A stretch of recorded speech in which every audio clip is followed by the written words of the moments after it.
மக்களே தமிழக கைட்லேயே பார்த்துருப்பீங்க.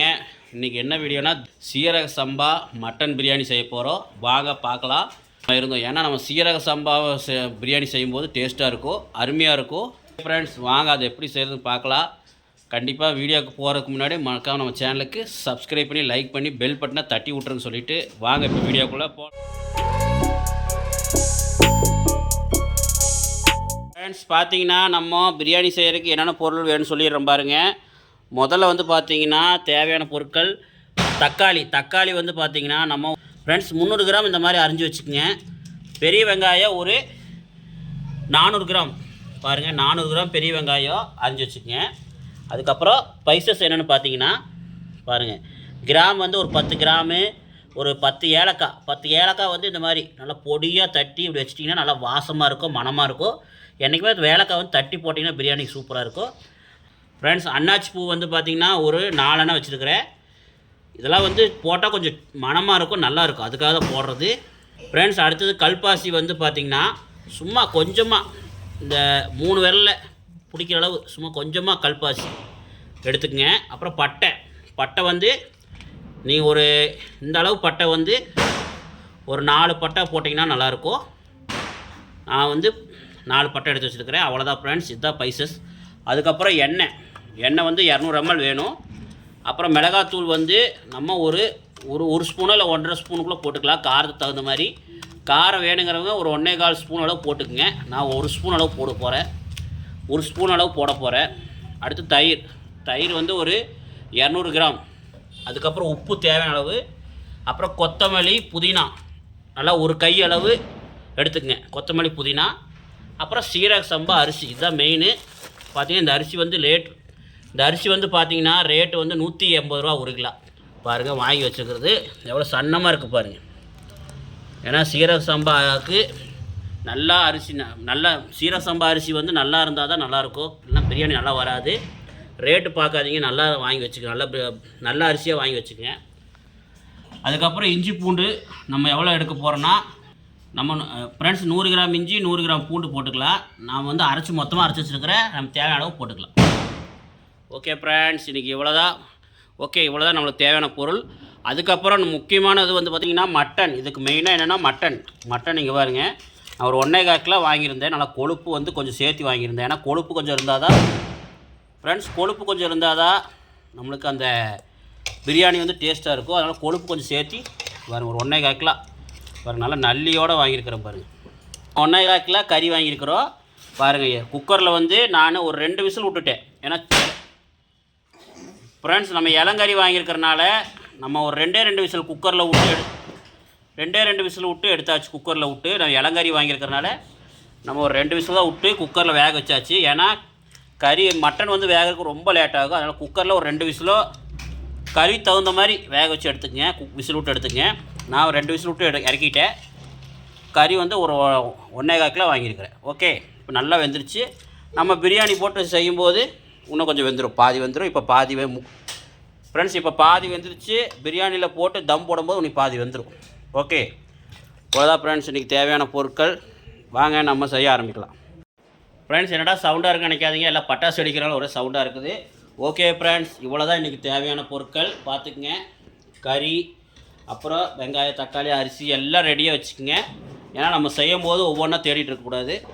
கைக்கு தகுந்த மாதிரி ரெடியாக வச்சிட்டிங்கன்னா டக்குன்னு எடுத்து போட்டு செய்ய ஆரம்பிக்கலாம். ஓகே ஃப்ரெண்ட்ஸ், பார்த்தீங்கன்னா இப்போ நம்ம ஸ்டவ் பற்ற வச்சுக்கலாம். நம்ம செய்கிறது வந்து பார்த்திங்கன்னா ஒத்த அடுப்பில் செய்கிறோம். நம்ம அந்த சமையலுக்கெலாம் செய்வோம்லங்க, ஃபங்க்ஷனுக்கெலாம் செய்கிற அடுப்பில் செய்கிறோம். வாங்க இப்போ ஸ்டவ் பற்ற வச்சுக்கலாம். எதுக்கு இதில் செய்கிறோம்னா அப்போ தான் பிரியாணி சீக்கிரம் செய்யலாம், அதுக்காக தான். இப்போ பற்ற வச்சாச்சு. இப்போ பிரியாணி குண்டாவை நம்ம வச்சுக்கலாம். ஃப்ரெண்ட்ஸ் நம்ம 1 கிலோ அளவு பிரியாணி செய்கிறோம். அதுக்கு இந்த அளவு குண்டாக இருந்தால் தான் நம்ம கிளறதுக்கு தம் போடுறதுக்குலாம் ஈஸியாக இருக்கும். இப்போ நல்லா குண்டா காயிட்டோம், சூடாகட்டும். அதுக்கப்புறம் நம்ம எண்ணெய் ஊற்றிக்கலாம். ஃப்ரெண்ட்ஸ் பார்த்தீங்கன்னா நல்லா சட்டி காஞ்சிருச்சா. இப்போ நம்ம 200 ml எண்ணெய் ஊற்றிக்கலாம்.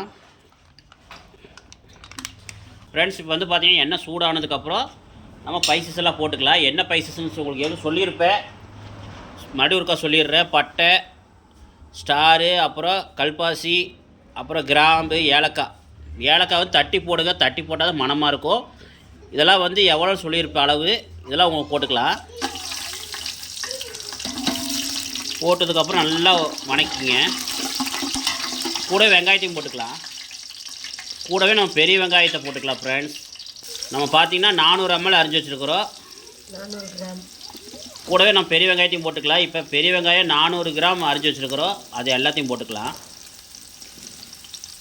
பாருங்கள், இந்த மாதிரி நீளமாக அரிஞ்சிங்கன்னா உங்களுக்கு நல்லாயிருக்கும்.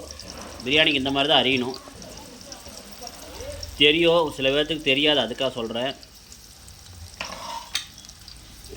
ஓகே ஃப்ரெண்ட்ஸ், இப்போ கொஞ்சம் நல்லா வணக்கிக்கலாம்.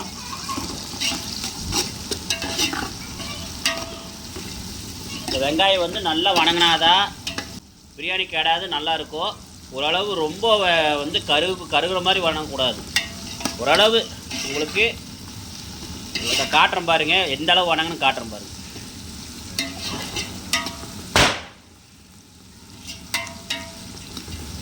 ஃப்ரெண்ட்ஸ், வெங்காயம் நல்லா வணங்கட்டும். வணங்கினதுக்கப்புறம் உங்களுக்கு காட்டுறேன். அது வரைக்கும் நீங்கள் கிளறி விட்டுக்கிட்டே இருக்கணும். கிளறி விடாமல் விட்டிங்கன்னா அடி பிடிச்சிடும். ஃப்ரெண்ட்ஸ், பார்த்தீங்கன்னா கொழுப்பு வந்து நம்ம வாங்கியிருந்தோம். பாருங்கள், கொழுப்பு போட்டாச்சு. ஏற்கனவே கொஞ்சம் போட்டிருக்குறோம், இருந்தாலும் இன்னும் கொஞ்சம் போட்டுட்டேன். நீங்கள் கொழுப்பு கொஞ்சம் போடுற மாதிரி இருந்தால் ஒரு 50 கிராம் எண்ணெய் கம்மியாக ஊற்றிக்கிங்க. ஓகே, பார்த்தீங்கன்னா இந்தளவு பொன்னிறமாக ஆனதுக்கப்புறம் நம்ம பார்த்துங்க, இந்தளவு பொன்னிறமாக இருந்தால் போதும். நம்ம இஞ்சி பூண்டு பேஸ்ட்டு 100 கிராம் போட்டிருக்கோம். பாருங்கள்,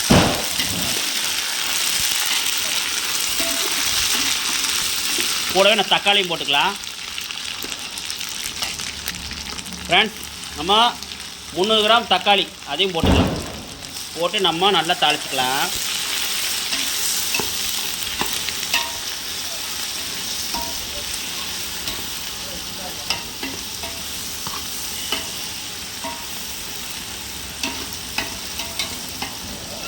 மட்டன் பிரியாணிக்கு என்றைக்குமே கொஞ்சம் கொழுப்பு போட்டிங்கன்னா டேஸ்ட் கிடைக்கும். அதுக்காக ரொம்ப போட்டாங்க. இந்த அளவு போட வேண்டாம், ரொம்ப வேண்டாம். ஓரளவு ஒரு 50 கிராம் கொழுப்பு போடுங்க. 1 கிலோக்கு சூப்பராக இருக்கும்.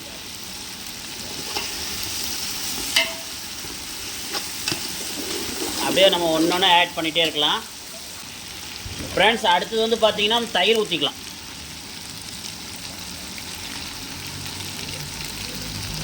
தயிர் வந்து பார்த்திங்கன்னா நம்ம ஒரு 200 ml தயிர் ஊற்றிக்கலாம். ஓகே ஃப்ரெண்ட்ஸ், இதை அப்படியே தாளிச்சு விட்ருங்க. கிளறி விட்டுட்டே இருக்கணும், இல்லை அடி பிடிச்சிரும். நம்ம சின்ன அடுப்பாக இருந்தால் தெரியாது, நம்ம செய்கிறது பெரிய அடுப்பு. அதனால் கொஞ்சம் கிளறி விட்டுக்கிட்டே இருங்க. ஸ்லோவாக வச்சு எல்லாமே பண்ணுங்கள் ஃப்ரெண்ட்ஸ். பார்த்தீங்கன்னா தீயை ஸ்லோவாக வச்சு எல்லாமே போடுங்க, இல்லைன்னா உங்களுக்கு அடி பிடிச்சிரும். பாருங்கள், ஏன்னா நம்ம செய்கிறது மட்டன் பிரியாணி. அதனால் கறி வந்து இப்போ நம்ம முன்னாடியே கறியை போட்டுடலாம். சிக்கனாக இருந்தால் நம்ம எல்லாம் தாளிச்சதுக்கப்புறம் தான் போடுவோம். நம்ம இப்போவே கறியை போட்டுக்கலாம். மட்டன் பிரியாணிக்கு முதல்ல நம்ம மட்டனை தூக்கி கொட்டிடலாம். ஃப்ரெண்ட்ஸ், பார்த்தீங்கன்னா வெறும் மட்டன் மட்டும் போட்டுக்கலாம். தண்ணி வந்து கடைசியாக ஊற்றிக்கலாம். அந்த கறி தண்ணி இருக்குல்லங்க பாருங்கள், அந்த கறி தண்ணி வந்து அப்படியே இருக்கட்டும். கடைசியாக ஊற்றிக்கலாம், அளந்து ஊற்றிக்கலாம். நம்ம வந்து அந்த மட்டன் மட்டும் போட்டால் போதும். பாருங்கள் ஃப்ரெண்ட்ஸ், பார்த்தீங்கன்னா கறியில் போட்டு நல்லா வணக்கலாம். அதுக்கப்புறம் பார்த்தீங்கன்னா புதினா கொத்தமல்லிலாம் போட்டுக்கலாம். கொத்தமல்லி சொல்லியிருப்பேன், ஒரு கையளவு புதினா, ஒரு கையளவு கொத்தமல்லி. ஓகே, போட்டுக்குங்க. ரெண்டையும் போட்டு வணக்கலாம். அதுக்கப்புறம் பார்த்தீங்கன்னா மிளகாத்தூள் நம்ம சொன்ன மாதிரி, ஏற்கனவே சொன்ன மாதிரி ஒரு 1.25 ஸ்பூன் அளவு மிளகாத்தூள் போதும். காரம் பத்தலைன்னா நீங்கள் வேணால் ஒரு 1.5 ஸ்பூன் அளவு போட்டுங்க. நான் ஒரு 1.25 ஸ்பூன் அளவு போடுறேன். ஏன்னா நாங்கள் பச்சை மிளகா போட மாட்டோம். பச்சை மிளகா போடுற மாதிரி இருந்தால் ஒரு ஸ்பூன் போட்டால் போதும். பச்சை மிளகா போடாதனால தான் நான் 1.25 ஸ்பூன் போட்டிருக்கேன். அதுக்கப்புறம் மெயினாக உப்பு வந்து ஓரளவு தேவையான அளவு. ஃப்ரெண்ட்ஸ், உப்பு வந்து தேவையான அளவு போட்டுக்குங்க, ரொம்ப போட்டுறாதீங்க. உப்பு வந்து தேவையான அளவு போட்டு நல்லா வணக்கிடுங்க. கறியில் உப்பு பிடிக்கிற அளவு போட்டுக்குங்க. பார்த்தீங்களா கலர் எப்படி வந்துருச்சுன்னு? பிரியாணி கலர் எப்படி வரும்னு நினைப்பீங்க. பாருங்கள் எப்படி வருதுன்னு பாருங்கள். சில பேர் பச்சை மிளகா விரும்ப மாட்டாங்க, நாங்களும் அப்படி தான் பச்சை மிளகா போட மாட்டோம். சில பேர் போடுவாங்க. அப்படி போகிற மாதிரி தான் நீல பச்சை மிளகா இருக்கும் பாருங்கள், அதை போட்டுக்குங்க. குண்டு பச்சை மிளகா போட்டிங்கன்னா காரமாக இருக்கும்.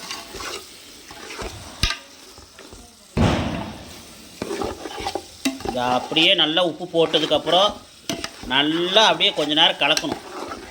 அந்த கறியில் உப்பு பிடிச்சி நல்லா அப்படியே பிடிக்கணும். உப்புலாம் பிடிச்சதுக்கப்புறம் நம்ம கடைசியாக தண்ணி ஊற்றி கொதிக்க விட்டுக்கலாம். பாருங்கள் ஃப்ரெண்ட்ஸ் எப்படி இருக்குன்னு.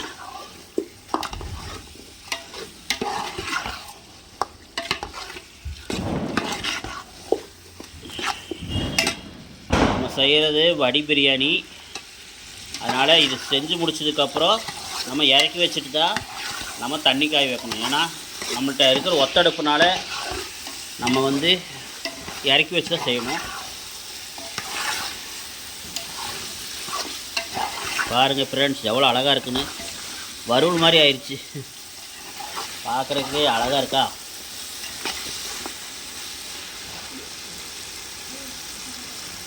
கொஞ்சம் ஒரு கரெக்டாக ஒரு 5 நிமிஷம் நல்லா வணக்கணும். 5 நிமிஷம் வணக்குனிங்கன்னா அந்த உப்பு கொஞ்சம் பிடிக்கும் கறியில், அதுக்காக சொல்கிறேன். ஓகே ஃப்ரெண்ட்ஸ், பார்த்தீங்கன்னா 5 நிமிஷமாக நல்லா வணக்கிட்டோம். இங்கே பாருங்கள், கறியில் அப்படியே மசாலா பிடிச்சி அப்படியே உப்புலாம் பிடிச்சி எவ்வளோ அருமையாக இருக்குது பாருங்கள். ஓகே, எவ்வளோ அருமையாக இருக்குது பார்த்தீங்களா. இப்போ நம்ம தண்ணி ஊற்றிக்கலாம். பார்த்தீங்கன்னா கறி முழுகிற அளவு நம்ம தண்ணி ஊற்றிக்கலாம். நம்ம கறி தண்ணி தான் ஊற்றுறோம். பாருங்கள், தீ சன்னமாக வச்சுட்டு தண்ணி ஊற்றிக்கங்க, ஏன்னா கறிகிறோம். நம்ம பெரிய அடுப்பில் செய்கிறனால தான் இப்போ பயமாக இருக்குது, வேறு ஒன்றும் இல்லை. சின்ன அடுப்பில் செஞ்சால் பிரச்சனை இல்லை, நம்ம செய்கிறது பெரிய அடுப்பு. ஓகே ஃப்ரெண்ட்ஸ், கறி முழுகிற அளவு தண்ணி விட்டுக்குங்க, அரிசி போட்டுக்கலாம். நம்ம கறி நல்லா தான் வெந்ததுக்கப்புறம் தான் போனன்ட்டு அவசியம் இல்லை. நம்ம ஏற்கனவே குக்கரில் வேக வச்சாச்சு. கொதிச்சதுன்னா நம்ம அரிசி போட ஆரம்பிக்கலாம்.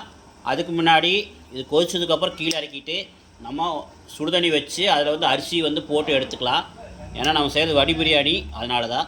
ஓகே ஃப்ரெண்ட்ஸ், ஒரு 5 நிமிஷம் அப்படி மூடி வச்சிட்டிங்கன்னா நல்லா கொதிக்க ஆரம்பிச்சிடும். அதுக்கப்புறம் நம்ம அரிசி போட ஆரம்பிச்சிடலாம். ஒரு 5 நிமிஷம் கொதிக்கிட்டோம். நீங்கள் அரிசியில் கழுவி ரெடியாக வச்சுக்கோங்க. அரிசியில் கழுவி ரெடியாக எடுத்து வச்சுக்கோங்க. ஓகே ஃப்ரெண்ட்ஸ், பார்த்தீங்கன்னா நம்ம இந்த மாதிரி ஒரு குண்டா எடுத்து வச்சு அதில் ஒரு 3/4 வாசி அளவுக்கு தண்ணி ஊற்றி நம்ம கொதிக்க வச்சுருக்குறோம்.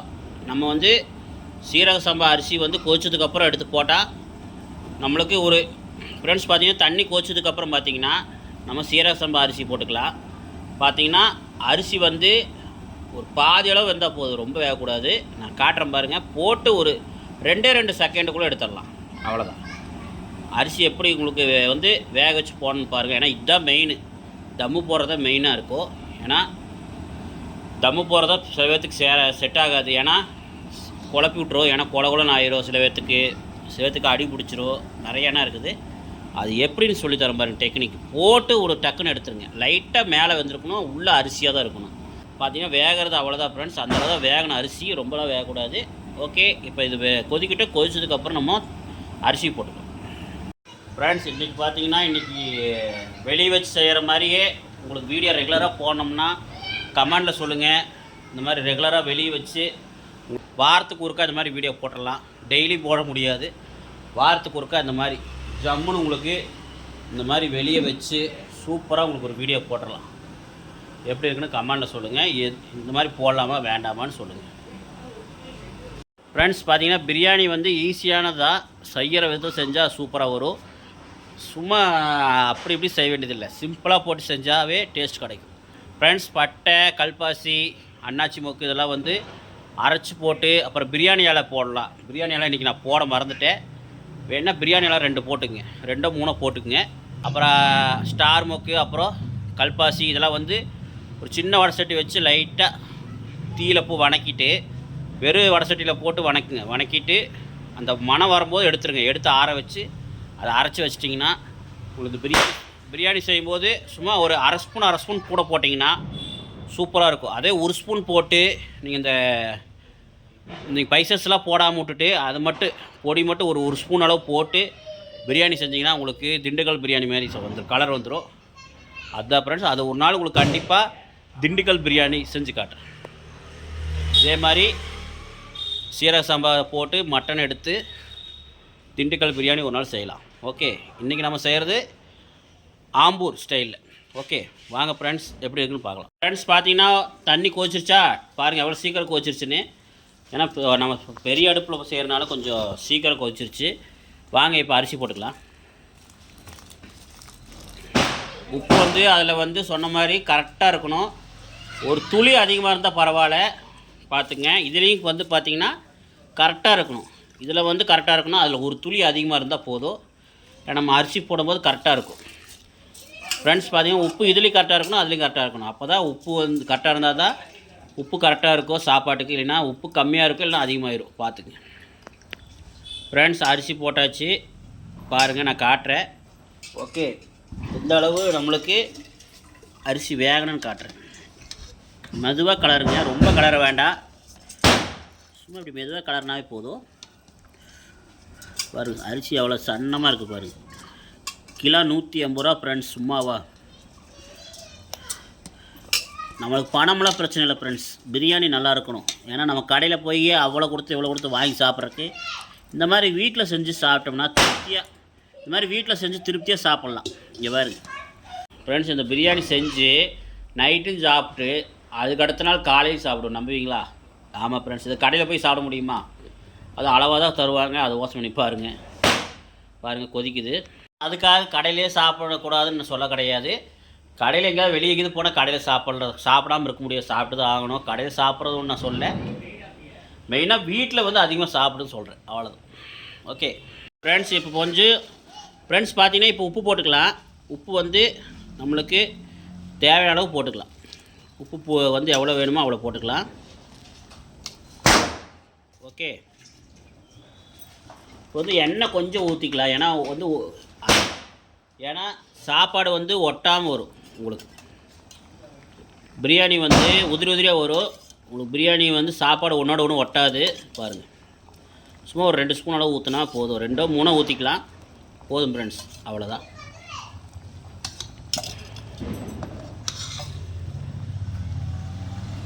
ஃப்ரெண்ட்ஸ் பார்த்தீங்கன்னா நல்லா கொதிக்குது பாருங்கள்.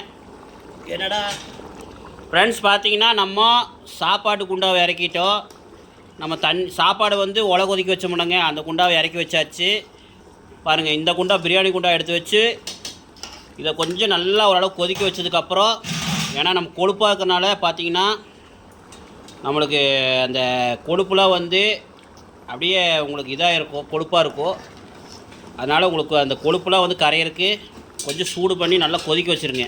இந்த அளவு கொதித்து வந்ததுக்கப்புறம் நம்ம இந்த அரிசியை வந்து இந்த மாதிரி வலையோ இல்லை எடுத்து இந்த மாதிரி போட்டு வடித்து வச்சுருங்க. அரிசி காட்டுறோம் பாருங்கள் எந்த அளவு வேகணும்னு. இது உடச்சிங்கன்னா உள்ளே அரிசியாக இருக்கணும், மேலே தான் வெந்திருக்கணும். ஓகே ஃப்ரெண்ட்ஸ், இப்போ அது வடித்ததுக்கப்புறம் அரிசி எடுத்து உள்ளே போட்டுக்கலாம். ஃப்ரெண்ட்ஸ், இப்போ வந்து அரிசி போட்டுக்கலாம், சென்டராக கொட்டுங்க, அப்போ தான் நம்ம ஒரு மட்டம் பண்ண முடியும். பாருங்கள், இந்த அளவு சென்டராக போட்டு இப்படி பண்ணிக்கங்க.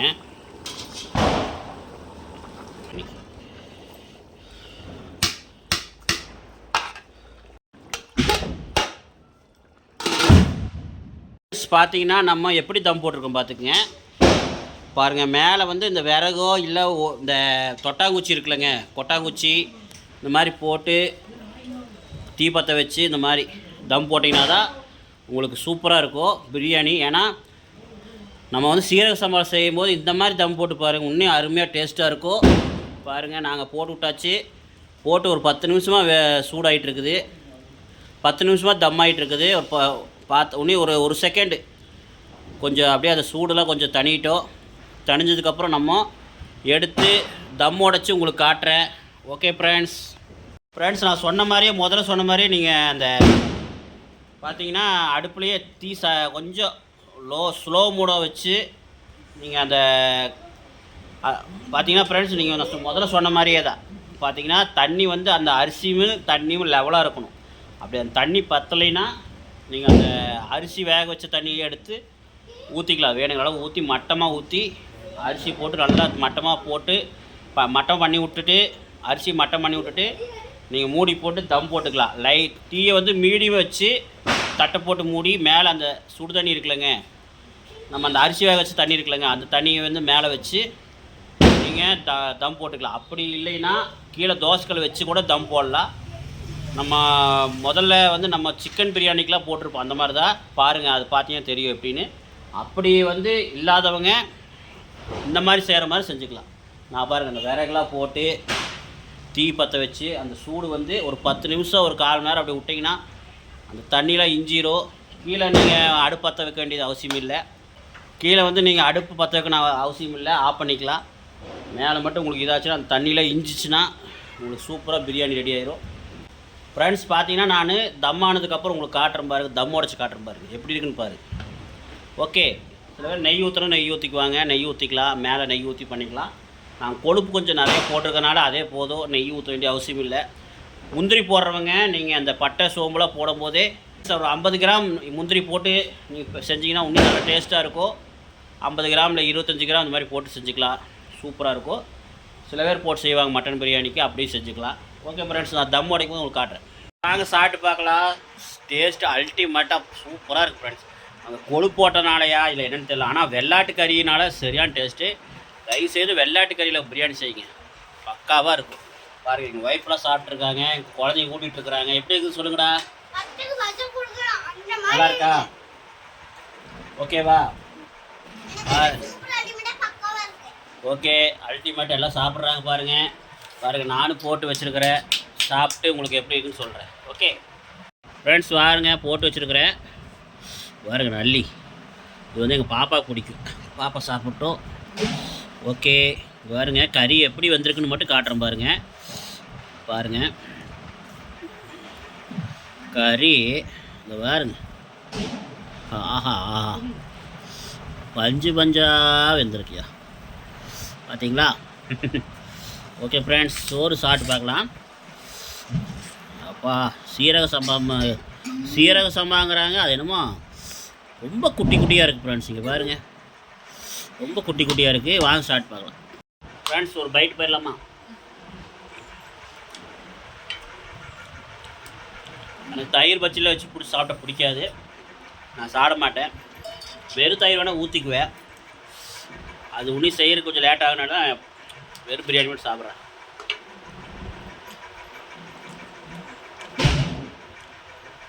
என்னதான் இருந்தாலும் மட்டன் பிரியாணிக்கு எந்த பிரியாணி கிடையாது.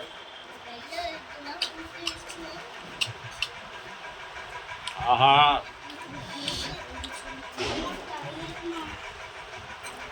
தயவுசெய்து வீட்டில் செஞ்சு சாப்பிடுங்க, பக்கா. அப்படி இருக்கு, சொல்லவா முடியாது ஃப்ரெண்ட்ஸ். நான் சொல்ல தான் முடியும், உங்களுக்கு எப்படின்னு காட்ட முடியாது. தயவுசெய்து சொல்லுறேன், நம்புங்க, சூப்பராக இருக்குது ஃப்ரெண்ட்ஸ், சத்தியமாக நல்லா இருக்கு ஃப்ரெண்ட்ஸ். எப்படி இருக்குது நீங்களா சொல்லுங்கப்பா, ஏங்கப்பா சாப்பிட்றீங்க சொல்லுங்கள் ஃப்ரெண்ட்ஸ், நீங்களா சொல்லுங்கள் எப்படி இருக்குன்னு. வேணா நம்ப மாட்டீங்க, அவங்கள்ட்ட வேணால் குழந்தைகிட்ட ஒய்ஃப்ட்டு கேட்கலாம். எப்படி இருக்குது சொல்லுங்கப்பா, நீங்கள் உண்மையாக சொல்லுங்கப்பா. மக்களுக்கு உண்மை சொல்ல, மக்களை சொல்ல நம்ப மாட்டாங்க. கறி பாருங்க, சாப்பிட்டே இருக்கலாம் போல பக்கா ஃப்ரெண்ட்ஸ். தயவுசெய்து இந்த மாதிரி செஞ்சு சாப்பிடுங்க. சொல்லிட்டு வீடியோ பிடிச்ச லைக் பண்ணுங்கள், ஷேர் பண்ணுங்கள், கமெண்ட் பண்ணுங்கள், மறக்காமல் நம்ம சேனல் சப்ஸ்கிரைப் பண்ணுங்கள் ஃப்ரெண்ட்ஸ். பார்த்தீங்கன்னா செஞ்சாச்சு, இது மாதிரி அல்டிமேட்டாக இருக்குது, எல்லாம் சாப்பிட்றோம். சொன்ன மாதிரி தான் பக்காவாக இருக்குது, அல்டிமேட்டாக பக்காவாக இருக்குது. தயவுசெய்து நீங்களும் சாப்பிடுங்க. அந்த வீடியோ பிடிச்சா லைக் பண்ணுங்கள், ஷேர் பண்ணுங்கள், கமெண்ட் பண்ணுங்கள். மறக்காமல் நம்ம சேனலுக்கு சப்ஸ்கிரைப் பண்ணுங்கள், லைக் பண்ணுங்கள், பெல் பட்டன் தட்டி விட்ருங்க.